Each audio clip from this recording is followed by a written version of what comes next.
Hi friends. After completing 11th chapter, let's go on for chapter number 12. Chapter number 12 deals with another branch of physics called atomic physics. Now in atomic physics, what we study is starting with the concept of structure of atom. In atomic physics, we start with concept of atomic structure. Okay, how the atom would be formed.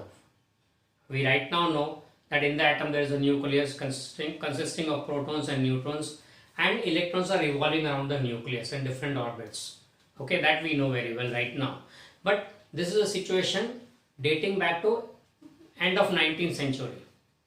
So somewhere in the end of 19th century, there was a concept arising that substances, यानी solid liquid gases, the form of matter, are made up of molecules, and molecules are further made of atoms.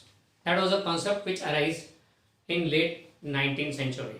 Now, at that time, what was an atom? Molecules are made up of atoms. Then what is an atom? What is an atom? The atom was considered to be a rigid sphere. Atom was considered to be a rigid sphere. But what was inside? That was not known. The composition of atom was not clear. तो वहां से हमारी कहानी शुरू होती है regarding structure of atom. उसके बारे में पढ़ते हैं एटॉमिक फिजिक्स में. फिर स्ट्रक्चर एटम में अलग अलग मॉडल्स जो दिए गए हैं, स्टार्टिंग में Thomson's plum pudding model, then we go to another Rutherford's atom model, and thirdly we move on to Bohr's atom model. वहां तक हमें 12th में लेना है, उससे ज़्यादा आगे जाना नहीं है. But it's not the complete thing. There are still many more models in between also and after that also. What we take is a noteworthy three models, that Thomson model, Rutherford atom model and the Bohr's atom model. These three will be covering. And later on इसके साथ connected atomic physics में और क्या होता है? The properties of the substances used on the base of their atomic structure. Atomic structure पे based उनकी properties and there are different phenomena occurring which atom can show due to its atomic structure. Atom का खुद के structure के कारण क्या क्या properties वो दे सकता है, क्या क्या phenomena दे सकता है, वो study करते हैं. पर हमारे कोर्स में उसको नहीं लिया गया है. As for example, एक तो X-ray का emission, X-ray की properties that are because of atomic physics. Then comes a laser beam की जब बातें करते हो लेजर, देन उसका एक एडवांस फॉर्म है maser. These are all connected to atomic properties of the substance. We are not going till far, will be just discussing the structure of atom and certain atom models. Okay, so शुरू करते हैं chapter में. Dating back to end of the 19th century, it was confirmed that molecules are made of atoms. Okay, or molecules are made of atoms, but what the atom would be, there was no such idea, no such clear idea at that time. बोलते थे कि atom is just a rigid sphere having some charge in it. As a whole, it's a neutral material, but it has some charge in it. पर क्या charge था कुछ पता नहीं था. बराबर है. 1897 में when Thomson discovered electron, 1897 में when Thomson discovered electron, फिर इलेक्ट्रॉन नाम के नेगेटिव चार्ज पार्टिकल का एग्जिस्टेंस का पता लगा. ओके, तो 1819 में Thomson was the first person to present the atom model. Based on his discovery of electron, he presented the first atom model which came to be known as Thomson's plum pudding model, या फिर it was also called as watermelon model. अब तुम बोला कि ये क्या चीजें लेके बैठे हैं भाई, ये नाम ऐसे क्या, पुडिंग की बात चल रही है, वाटरमेलन की बात चल रही है. See what Thomson proposed that atom, he gave the atom model. What he proposed that atom is something like a bowl of pudding. It's something like a bowl of pudding. Pudding is a dessert sort of thing which we normally eat after the lunch or dinner is over as a sweet dish. Now pudding का bowl है, ये ऊपर का scene दिख रहा है, इसके अंदर पुडिंग भरा हुआ है. Now, if the atom has one electron, then that electron will be at the center, and the remaining part will be positive. जितना ये सेंटर पे नेगेटिव है, उतना ही remaining part पॉजिटिव रहेगा. यानी कि remaining part of the atom is filled with positive charge. एक electron है तो सेंटर में रहेगा, दो इलेक्ट्रॉन हुए तो यूं रखेंगे, बाकी सारा पॉजिटिव चार्ज से फुल है. कहने मतलब क्या है कि it is something like you are having a pudding bowl and you have to put melon on it, plums on it. So you have to put plum is a small fruit, apple type fruit of very small in size. जैसे बोलते हैं cherry बोलते हैं वैसा ही. तो plum को adjust करने ऊपर डेकोरेशन के लिए sort of thing we garnish the pudding using plum. तो if you have one plum only then obviously will be putting it at the centre. तो वही थॉमसन ने पेश कर दिया कि अगर एक ही इलेक्ट्रॉन रहा, it's a single electron atom, then electron will be at the centre and the remaining part will be filled with positive charge. Atom as a whole is a neutral material. Atom is neutral, तो जितना एक electron का charge है उतना ही positive charge आजू बाजू फैला हुआ है. अगर आपके पास दो प्लम हुए तो क्या करेंगे? तो ऑब्वियस हम लोग ऐसे रखेंगे. तीन हुए तो कैसे रखेंगे?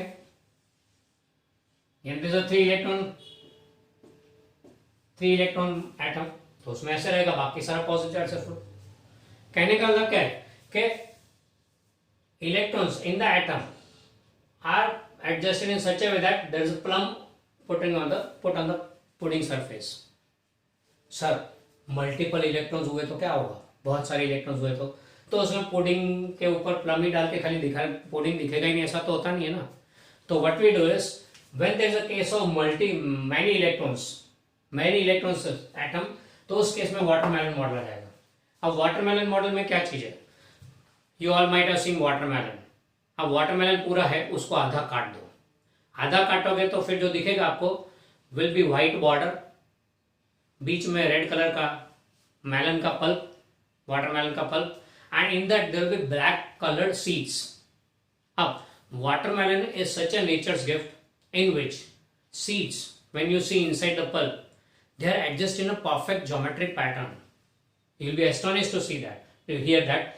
Okay, in the watermelon, the seeds are arranged in a perfect geometric pattern. बराबर है. तो अगर बहुत सारे इलेक्ट्रॉन्स हुए तो it is similar to watermelon.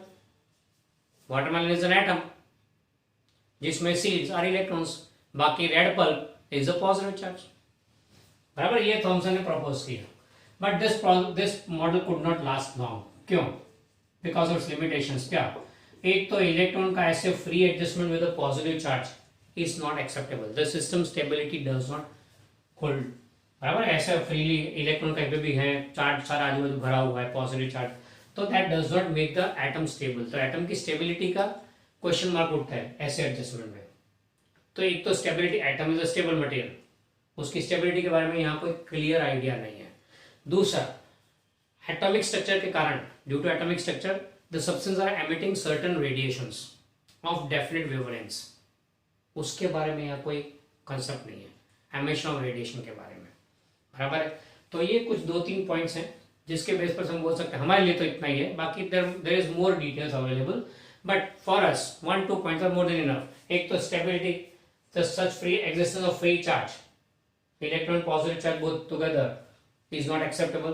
Secondly, it does not give any idea about the radiations coming out, the spectral series observed. So इसलिए this model was rejected. This was proposed somewhere in 1898. बराबर है. 1897 में Thompson discovered electron, उसका 1819 में ही propose this atom model.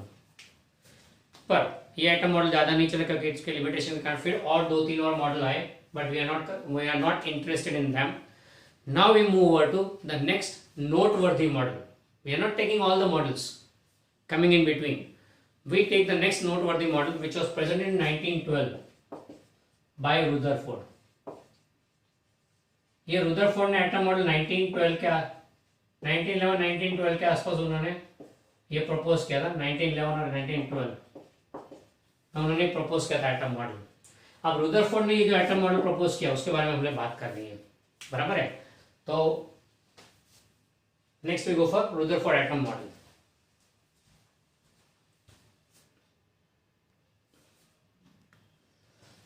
Next we go for Rutherford atom model. The dating line we say 1897 discovery of electron done by Thomson. 1898 में he proposed Thomson plum pudding model और watermelon model. फिर Rutherford की बारी आई. Rutherford was doing experiments.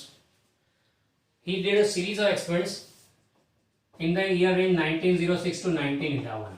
He did a series of experiments जिसको हम लोग popularly which are called as Rutherford's alpha scattering experiment, which are called as alpha scattering experiments. And इसके बारे में आपने 10th में पढ़ा हुआ है. Alpha scattering experiments. Alpha rays incident किए gold foil पे and he did some work. Based on that, he came to a conclusion, a very very important conclusion and due to which his atom model proposed in 1912 became noteworthy. क्या था वो हमें पढ़ना है detail में, alpha scaling experiment, तो हम लोग बाद में देखेंगे इसको। पर इसका एज अ रिजल्ट क्या मिला, न्यूक्लियस के एग्जिस्टेंस का पता लगा। तो Rutherford proposed the existence of nucleus. He proved it also experimentally. During this 5 or 6 years of experimenting, he finally declared that in the atom there is a central dense portion. So there is a central dense portion which is positively charged and is called nucleus. तो nucleus का existence उन्होंने इन experiment के series में दिया and उसी को उन्होंने propose किया अपने एटम मॉडल में। तो एटम का स्ट्रक्चर उन्होंने कैसे बताया कि पहला पॉइंट, इन द एटम, ये सपोज ये एटम है, तो there is a central dense region, highly dense region, central region which is positively charged. ये हाईली डेंस रीजन है, positively charge and almost entire mass of atom is concentrated here, almost entire mass of atom is concentrated here. तो सबसे पहले उन्होंने nucleus का existence दिया, nucleus के बारे में आइडिया दिया, बराबर है। And it was an important discovery which Rutherford did and he proved it also experimentally कि there is central dense portion which is positive charge and it is nucleus. So nucleus के बारे में existence उन्होंने दिया। फिर उन्होंने बोला कि पहला तो उन्होंने न्यूक्लियस के एक्सिस्टेंस के बारे में बताया। न्यूक्लियस क्या है, तो उन्होंने बोला it's a central dense region which is positive charge and where almost entire mass of atom is concentrated, सारा मेजॉरिटी मास यहाँ पे ही है। फिर उन्होंने बोला electrons revolve around nucleus, electrons revolve around nucleus. तो इलेक्ट्रॉन न्यूक्लियस के आसपास रिवॉल्व करते हैं, उसका कॉन्सेप्ट भी पहली बार रुदरफोर्ड ने दिया। He was the first person to propose that existence of nucleus. Secondly, electron revolves around nucleus in circular orbits. Circular orbits का कॉन्सेप्ट भी उन्होंने दिया, electron revolving around the nucleus in circular orbits, वो भी पहली बार Rutherford ने propose किया, बराबर है। न्यूक्लियस का एग्जिस्टेंस, फिर इलेक्ट्रॉन का रिवॉल्विंग, फिर इलेक्ट्रॉन का रेडियस ऑफ ऑर्बिट क्या होगा। अब अगर बोल दिया कि सर्कुलर ऑर्बिट में रिवॉल्व कर रहा है, if it is declared that electrons are revolving in circular orbits, then obviously the first question is how much will be the radius of the orbit. तो उन्होंने इसमें प्रपोज किया कि radius of the orbit, radius of orbit depends on energy of electron. जितनी energy ज्यादा electron की उतना radius ज्यादा, जितना हाई एनर्जी उतना ज्यादा दूर रहेगा, ऑर्बिट बड़ा होगा, जितनी कम एनर्जी उतना नजदीक में होगा। तो radius of orbit depends on energy of electron, that is what he said, he proposed, बराबर है। तो 1912 में ये एटम मॉडल रुदरफोर्ड ने प्रपोज किया, पर इसमें भी कुछ गड़बड़े निकली, सम फ्लॉज वर फाउंड। तो let's see the limitation of Rutherford atom model. Limitations of Rutherford atom model. पहला लिमिटेशन, उन्होंने क्या प्रपोज किया कि न्यूक्लियस पॉजिटिव चार्ज, बीच में इलेक्ट्रॉन रिवॉल्व हो रहे हैं। तो सपोज एक इलेक्ट्रॉन तो रिवॉल्व हो रहा है ना, electron moving on a circular path. अच्छा, उन्होंने क्या बोला, electron revolves steadily around the nucleus. Steadily मतलब कांस्टेंट स्पीड से, revolve steadily around the nucleus. तो एक तो स्पीड इलेक्ट्रॉन की कांस्टेंट है, इलेक्ट्रॉन की speed is constant. Secondly, but direction changing, speed constant, direction changing. therefore we can say that velocity changing हो गया, क्योंकि velocity is magnitude speed and the direction both. तो स्पीड कांस्टेंट, डायरेक्शन चेंज हो रहा है क्योंकि tangent to the path, direction हमेशा tangent to the path होता है, तो चेंज हो रहा है। तो this is a case of changing velocity. Electron is moving with constant speed but velocity is changing क्योंकि direction is changing every moment. तो therefore accelerated motion of electron, accelerated motion of electron. तो electron कैसा move कर रहा है, accelerated motion कर रहा है, बराबर है। अब एंट्री पड़ती है क्लासिकल फिजिक्स की, अकॉर्डिंग टू क्लासिकल फिजिक्स। अब क्लासिकल फिजिक्स क्या है, the prevalent physics at that time, the prevalent physics at that time, classical physics which is more based on particles or normal objects which has concrete rules and regulations, rules and laws abiding to it. Now according to classical physics, what we say, classical physics says that an accelerated particle, an accelerated charge always radiates energy, accelerated charge always radiates energy, मतलब क्या हुआ, electron, यहाँ पर electron की बात करें, electron से charge particle, fine, accelerated motion भी कर रहे हैं तो एक्सेलरेटेड चार्ज पार्टिकल हो गया, तो रेडिएट एनर्जी, तो ड्यूरिंग द मोशन इलेक्ट्रॉन भी रेडिएटिंग एनर्जी, एनर्जी रेडिएट करेगा तो एनर्जी कम होती जा रही है, as energy is reducing the radius of the orbital also reduce, means here we find that electron is performing accelerated motion है तो accelerated charge हुआ तो it will be radiating energy, if it radiates energy then its own energy will go on decreasing, energy of electron goes on decreasing so therefore radius of orbital also decrease, सीधी सी बात है, तो as the electron revolves around the nucleus it will be radiating energy and hence its radius of the path will also be continuously decreasing radius of path, reducing radius and ultimately terminating into nucleus. Finish. आप सोचो इसके बारे में, continuously revolving electron performing accelerated motion will radiate energy radiate करेगा तो खुद की energy कम हो रही है, इससे radius of the orbital will be decreasing and ultimately the electron will be terminating into nucleus, यानी कि स्टेबिलिटी तो गई एटम की, जो कॉन्सेप्ट था कि न्यूक्लियस बीच में आने वाले इलेक्ट्रॉन रिवॉल्व कर रहा है तो वो तो गया, so therefore पहला limitation stability of electron not explained, he could not explain stability of electron. Second point, अब यहाँ पे कॉन्सेप्ट था रेडिएशन एटॉमिक स्पेक्ट्रम मिलने का, स्पेक्ट्रम सीरीज, एटॉमिक स्पेक्ट्रम जो मिलते हैं यानी कि रेडिएशन जो होते हैं उसके बारे में no idea, atomic spectrum not explain, यहाँ पे एनर्जी रेडिएट करता है उसके बारे में तो आया ही नहीं आइडिया। हाँ, उन्होंने बोला कि एनर्जी के हिसाब से अलग अलग ऑर्बिट में घूम रहे हैं, पर जो रेडिएशन एमिट हो रहे हैं यानी कि एनर्जी एमिट हो रही है उसका क्या, तो अगर वो एनर्जी एमिशन का बताते हैं तो स्पाइरल, ये पाथ स्पाइरल हो जाता है, circular path no longer circular but become spiral, ultimately terminating into nucleus, तो वो लफड़ा आ गया, तो atomic spectrum was not explain. तीसरा, उन्होंने बोला इलेक्ट्रॉन का रेडियस ऑफ ऑर्बिट, इलेक्ट्रॉन के पोजीशन की बात थी, कहाँ पे होगा, तो बोला डिपेंडिंग ऑन इट्स एनर्जी। अब electron can have any energy between 0 to infinity, particle है ना इलेक्ट्रॉन, तो it can have any energy between 0 to infinity, यानी कि उसको ऑर्बिटल रेडियस भी 0 टू इंफिनिटी कुछ भी हो सकता है, ठीक है। तो ये इलेक्ट्रॉन होगा कहाँ पे,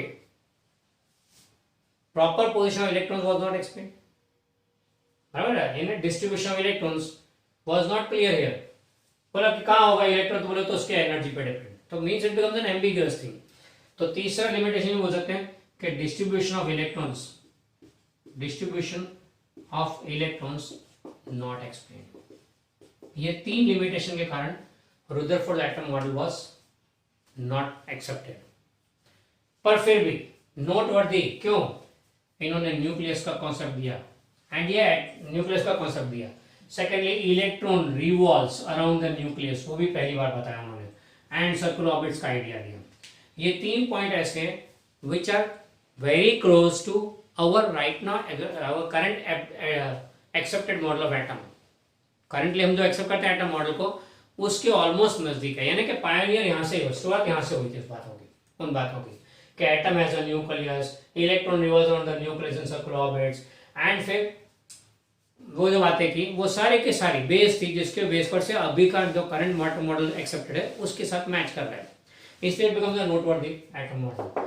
थॉमसन ने first atom model was given by Thomson, इसलिए हम लोग उसको मेंशन करते हैं। दूसरा noteworthy was Rutherford atom model. अब रुदरफोर्ड के एटम मॉडल के जो लिमिटेशंस हैं उसके बेस पर से another scientist name Niels Bohr give an atom model. The very next year 1913 में ही propose atom model, he overcome these limitations। कैसे, तो चलो हम देखते हैं उसके बारे में, बोर्स एटम मॉडल के बारे में।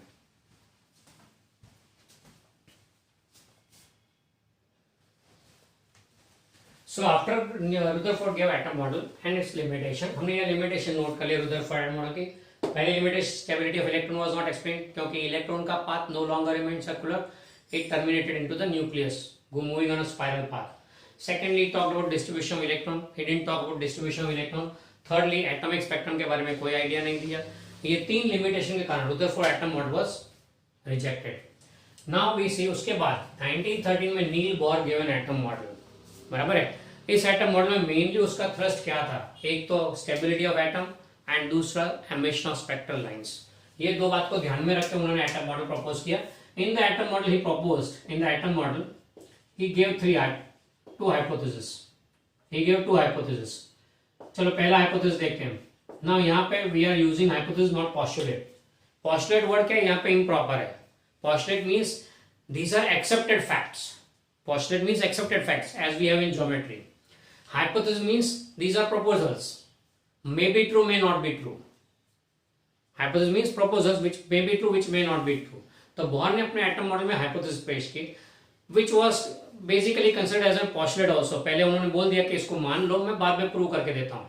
ज्योमेट्री में postulates का वही कॉन्सेप्ट है कि these are certain facts you have to accept it right beforehand and then we prove it later.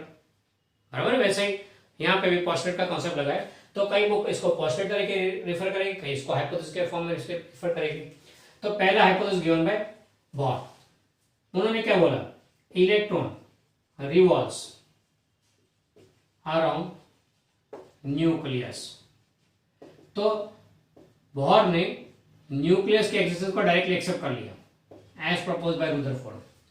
As proposed by Rutherford he right away accepted the nucleus concept. बराबर है। दूसरा, he accepted that electron revolves around the nucleus, electron revolving around the nucleus, वो भी उन्होंने directly accept कर लिया।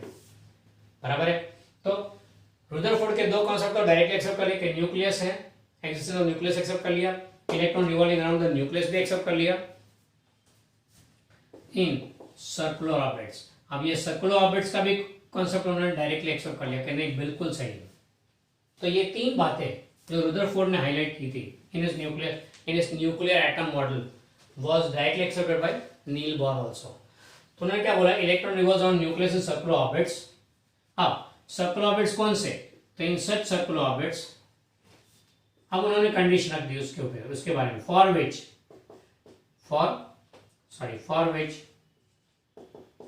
It's angular momentum is an integral multiple, it's an integral multiple of h upon 2 pi। यानी कि एंगुलर मोमेंटम, इलेक्ट्रॉन का angular momentum h upon 2 pi के multiple में हो, ऐसे ऑर्बिट में ही वो सेट होगा, बाकी नहीं होगा ना। इसको हम लोग कैसे आगे देखते हैं। So let's elaborate this one little bit. Angular momentum यानी क्या, तो 11 में पढ़ा था angular momentum L bar is equal to R bar cross P bar, ये हमने पढ़ा था। बराबर है। यानी कि इसका मैग्नीट्यूड हो जाएगा L equal to R P sine theta. Circular motion है तो R और P के बीच का एंगल 90 डिग्री बनेगा। Radius and momentum is along direction of velocity is tangent to the path. तो रेडियस एंड टेंजेंट हो गए तो दोनों के बीच का एंगल 90 डिग्री। तो therefore L will be equal to RP। Momentum is mv, तो दिस विल बी mvr लिख सकते हैं। तो ये हो गया एंगुलर मोमेंटम का फॉर्मूला जो हमने 11 में रोटेशन मोशन में पढ़ा था। तो angular momentum that means angular momentum of electron mvr is equal to integer multiple of h upon 2 pi, यानी उसको nh अपॉन 2 पाई बोल देते हैं, where n is some integer। तो electron will revolve in such an orbit for which its angular momentum is an integral multiple of h upon 2 pi। h is a constant, Planck's constant बोलते हैं इसको, 6.63 into 10 raised to minus 34, the value is fixed। 2 pi का value भी fix है। तो अगर momentum n के terms में आएगा, कितना है बोले 1 टाइम्स 2 टाइम्स 3 टाइम्स ऐसा h अपॉन 2 पाई, तो वैसे ऑर्बिट में घूमेगा वो। अब यहाँ पे क्लियर क्या मिलता है अपने को, mass of electron is fixed, speed is also fixed. तो रेडियस ऑफ ऑर्बिट का कॉन्सेप्ट आ जाएगा n के साथ कनेक्टेड। अगर मान लो इलेक्ट्रॉन इज एक और बात, n की वैल्यू 1 हो तो r की वैल्यू आएगी, n की वैल्यू 2 है तो r की दूसरी वैल्यू आएगी, यानी कि these all are constants, so r will be connected directly to n। तो सपोज n इक्वल टू 1 है तो you get suppose r1, n equal to 2 है तो you get suppose r2 and so on.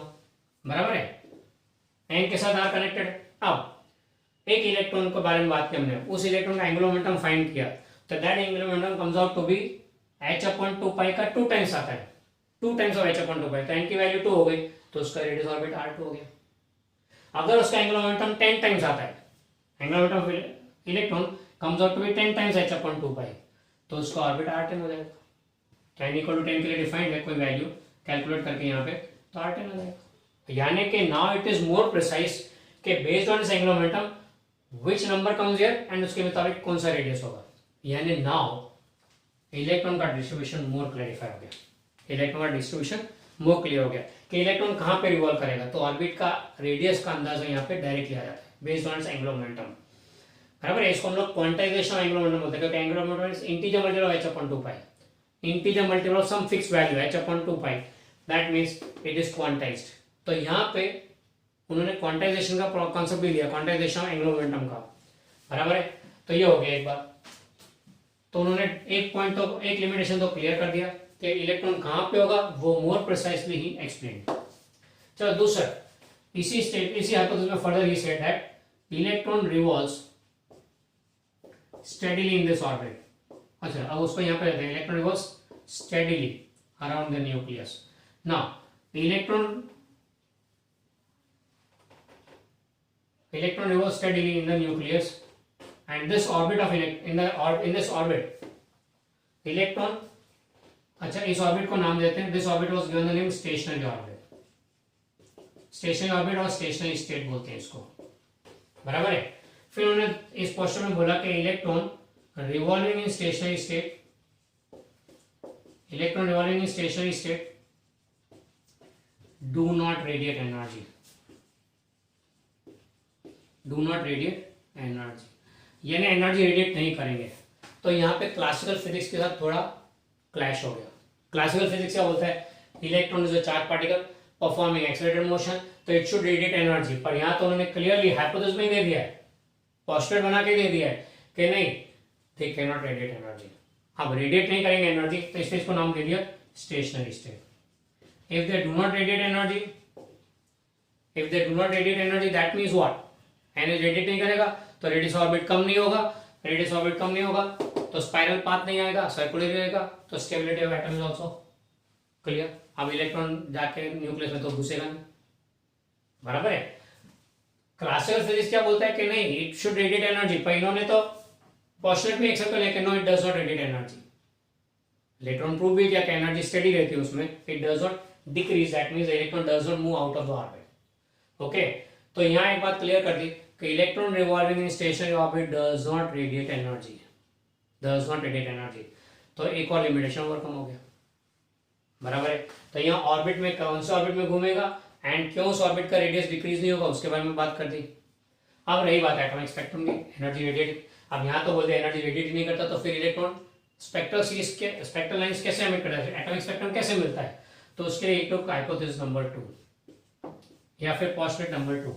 Okay, तो postulate 2 में उन्होंने क्या बोला कि when an electron transits from, when an electron transits, when electron transits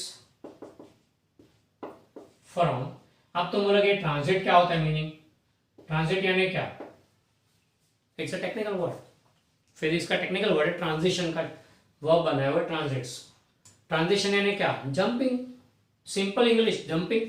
तो आप जंपिंग लिखो तो भी चलेगा, नहीं नहीं नहीं नहीं, जंपिंग लिखोगे तो नॉर्मल हो गया, तो कॉमन मैन समझ सकता है। We are science student, we should have specialized technical words जो कॉमन मैन को जल्दी समझ में ना आए, तो ये हमारा कुछ स्पेशलिटी रहेगा ना। Transits and jumps both are same thing, पर here we use technical word. When electron transits from an orbit of higher energy, En, let's say Ei, to an orbit of lower energy, Ek। जब higher orbit से लो orbit पे jump करेगा, मतलब ये higher energy वाला orbit हो गया जहाँ पे एनर्जी उसकी Ei है इलेक्ट्रॉन की, एंड ये लोअर एनर्जी वाला ऑर्बिट हो गया Ek एनर्जी। तो जब यहाँ से यहाँ जंप करेगा तो उसको इतनी एनर्जी रिलीज करनी पड़ेगी, कितनी, इन दोनों के डिफरेंस इतने, Ei minus Ek। Now if it has to come from here to here, it should have energy Ek, क्योंकि एनर्जी फिक्स है, कोई भी ऑर्बिट में एनर्जी फिक्स है, it does not radiate in that orbit. इसलिए जब यहाँ से यहाँ जंप करेगा तो जो डिफरेंस एनर्जी होगा उसको बाहर थ्रो करना पड़ेगा, and that energy comes out in form of radiation. तो उन्होंने क्या बोला, radiation having frequency f is emitted। तो यहाँ पे रेडिएशन एमिशन की बात भी हो गई, उसमें भी कंडीशन दिया क्या, such that more precisely EI minus EK is equal to HF। Radiation frequency है तो EI माइनस EK कनेक्ट कर दिया frequency EI minus EK is equal to HF बराबर है। तो ये when electron transfer from higher orbit to lower orbit it emits radiation energy, इसको इतने डिफरेंस इतनी एनर्जी बाहर फेंक देनी पड़ेगी and that energy comes out in form of radiation having frequency and relation system. यानी एटम में से रेडिएशन का एमिशन भी पता लगे। ऐसा कब होगा जब इलेक्ट्रॉन जंप करेगा हायर ऑर्बिट से लोअर ऑर्बिट पे, इलेक्ट्रॉन जंप करेगा हायर ऑर्बिट से लोअर ऑर्बिट पे तो रेडिएशन एमिट होगा, तो रेडिएशन जो एमिट होगा उसका स्पेक्ट्रम मिलेगा, बात खत्म हो गई, एटॉमिक स्पेक्ट्रम भी क्लियर हो गया। ओके क्लियर, तो ये हो गया उन्होंने। अच्छा इसके साथ साथ में उन्होंने एक और पॉइंट रख दिया कि when an electron absorbs radiation, यहां तो रेडिएशन एमिट हुआ है, अगर वो एब्जॉर्ब करता है रेडिएशन तो लोअर ऑर्बिट से हायर ऑर्बिट पे जंप करेगा। रेडिएशन एब्जॉर्ब किया मतलब एनर्जी मिली तो जंप्स टू हायर ऑर्बिट, यानी electron excites to higher orbit, तो एक्साइटेशन ऑफ इलेक्ट्रॉन का भी यहां कॉन्सेप्ट दे दिया। रिवर्स व्हेन इलेक्ट्रॉन एब्जॉर्ब्स है ना रेडिएशन, एमिशन के बदले एब्जॉर्प्शन, एमिशन के बदले एब्जॉर्प्शन करे, रिलेशन तो वही का वही रहेगा। When absorbs radiation having frequency it jumps from lower orbit to higher orbit. तो उन्होंने साथ साथ में एटॉमिक स्पेक्ट्रम के एमिशन के बारे में तो बात की, साथ साथ में रेडिएशन एब्जॉर्प्शन की भी बात भी कर ली। This was Niels Bohr proposed and Bohr का ये propositions are very very close to our current atomic model which we accept बराबर है। तो ये हो गया बोर के एटम मॉडल के बारे में। तो स्टेप बाय स्टेप कैसे थॉमसन का मॉडल आया, उसके बाद रुदरफोर्ड ने मॉडल दिया, रुदरफोर्ड के मॉडल को इन्होंने इंप्रूव किया, लिमिटेशन को ध्यान में रख के। This what normally happens in the field of science. कोई एक बंदा कोई कॉन्सेप्ट पे सब लोग सोच रहे हैं, मैं सोचता हूं, मैं बोलता हूं चलो ऐसा होगा, आप खड़े हो गए, आपने कहा नहीं सर मुझे इसमें कुछ गड़बड़ लग रही है, तो आप इसको अगर ऐसे करें तो अपनी उसने थियरी प्रपोज कर दी, वो थियरी हो गई। मैंने एक हाइपोथेसिस दिया, उन्होंने एक हाइपोथेसिस दिया, और बंदे ने उसको करेक्शन किया एंड सो ऑन चलता रहता है। And these are all sports having sportsman spirit. ऐसा नहीं कि मैं बड़ा हूं, मैंने बोल दिया तू कैसे बीच में आवाज करने लगा, no not that way, they accepted. सामने वाला समझाता है तो दे एक्सेप्ट एक्सप्लेनेशन, नहीं तो उसके एक्सप्लेनेशन में अगर कुछ गड़बड़ लगे तो they will again propose a correction in that. And ऐसे ही डिस्कशंस के बाद they come out with a theory, and वो थियरी अगर प्रैक्टिकली प्रूव हो गई इट्स अ लॉ और अ प्रिंसिपल। बस ये स्टेप बाय स्टेप थॉमसन के एटम मॉडल के बेस पर से रुदरफोर्ड ने एटम मॉडल दिया, रुदरफोर्ड के एटम मॉडल के बेस पर से नील बोर ने एटम मॉडल दिया, एंड इसके बाद भी और 2-4 एटम मॉडल हैं जो हमें पढ़ने नहीं, हमें तो बस इधर तक के आना है बराबर है। तो ये हो गया बोर एटम मॉडल के बारे में। अब इसी के बेस पर से स्ट्रक्चर ऑफ एटम में जो चेंजेस या प्रॉपर्टीज मिलती है उसके बारे में डिस्कस करना है बराबर है। You will be finding that these topics are almost similar to what you have studied in chemistry. Definitely yes, that is the part of chemistry called physical chemistry.